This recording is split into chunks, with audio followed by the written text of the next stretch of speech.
O Brasil é um país de várias culturas e raças, e entre elas estão os europeus. Desde os tempos da escola, nos ensinam que os portugueses foram quem descobriram o Brasil.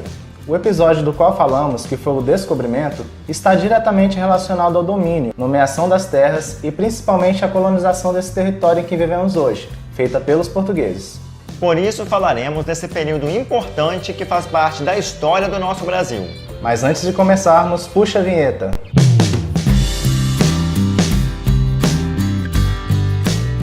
Olá, eu sou Ismael Lopes. Beleza, galera? Eu sou o Tássio Laia e o vídeo de hoje é a continuação da série A História do Brasil em 9 etapas. E nessa sequência falaremos sobre o período colonial do Brasil. Crise no Oriente. O período colonial ocorreu entre os séculos 16 e 19, mais precisamente entre os anos de 1530 e 1815. O Império Português estava enviando várias caravanas em direção às Índias, devido à crise no Oriente, quando a informação de que a Terra era redonda e o interesse em novas terras a serem dominadas aumentava. O termo colônia remete ao real significado da palavra mesmo, momento em que os habitantes nativos que aqui estavam tiveram suas terras ocupadas. O Império Português então traria mais embarcações para o fim de manuseio do pau-brasil, levando para a comercialização em Portugal. Mas eles não eram os únicos a traçarem rotas em direção ao território. Conforme o combinado do Tratado de Tordesilhas, no qual demarcavam-se os territórios do Novo Mundo a serem explorados pelos portugueses, a ação eminente e incorreta dos ingleses e franceses, que não aceitavam o tratado, ameaçava a parte que pertencia aos domínios de Portugal. A região nordeste do Brasil já era protegida devido à presença dos caramurus e as feitorias, que ali estavam para demarcar o território.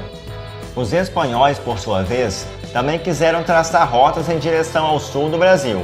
No entanto, a região era vulnerável à chegada de novos povos, e isso preocupava a coroa portuguesa. Foi aí que Martins Afonso de Souza veio a pedido de Portugal instaurar a primeira vila do Brasil, a Vila de São Vicente, e tinha como função inicial demarcar e proteger o território e dar início à colonização. Esse, então, foi o real início da colonização, quando uma cultura externa era incluída em outro meio. E pelo fato que o território brasileiro não servia para habitação e exploração, mas sim para retirada e comercialização do pau-brasil. Martins Afonso de Souza percebeu que o comércio do pau-brasil não estava sendo muito rentável e com isso trouxe um novo produto para ser cultivado. Trouxeram então mudas de cana-de-açúcar, uma planta que não é nativa do Brasil e era conhecido como ouro branco, por ser muito valiosa e utilizada nos dotes de casamentos de reis e rainhas. E está aí mais uma evidência que reafirma o início da colonização, o que se dá pelo fato de a cultura de outro local ser trazida para ser incorporada à cultura indígena. Mas a história está apenas começando. O novo produto. O cultivo da cana-de-açúcar não era tão simples como a do pau-brasil. Precisava ter o solo preparado, plantado em maior quantidade e processos mais cuidadosos para se obter o produto final, o açúcar. Foi aí que começaram a escravizar os índios, uma mão de obra efetuada por um povo que era visto como inferior aos olhos dos nobres e indesejáveis portugueses. Contudo, os índios demonstravam resistência à escravização, até porque eles tinham mais experiência nas terras em que habitavam. Outro fator importante foi a interferência da igreja no processo. Em contraposição aos colonizadores, a igreja via os nativos como um povo que precisava ser catequizado e moldado de acordo com as doutrinas trazidas de fora. Eles diziam que os índios tinham alma e precisavam ser salvos, coisa que já não podia ser feita com o homem branco. Sistema de capitanias hereditárias. Todavia, a coroa portuguesa percebia que com o crescimento da produção de açúcar, não haveria mão de obra suficiente para o cultivo e preparo do produto pelas mãos dos colonizadores e indígenas. Foi feito então um sistema de capitanias hereditárias sobre o território colonizado. Esse sistema dividia a área determinada ao uso de Portugal pelo Tratado de Tordesilhas em 15 partes. O investimento nas terras, então, não seria mais feito pela coroa, mas sim pelos donatários, que eram chamados assim por poderem adquirir uma capitania, cultivar e manusear o produto, pagando um imposto sobre o uso da terra utilizada à coroa.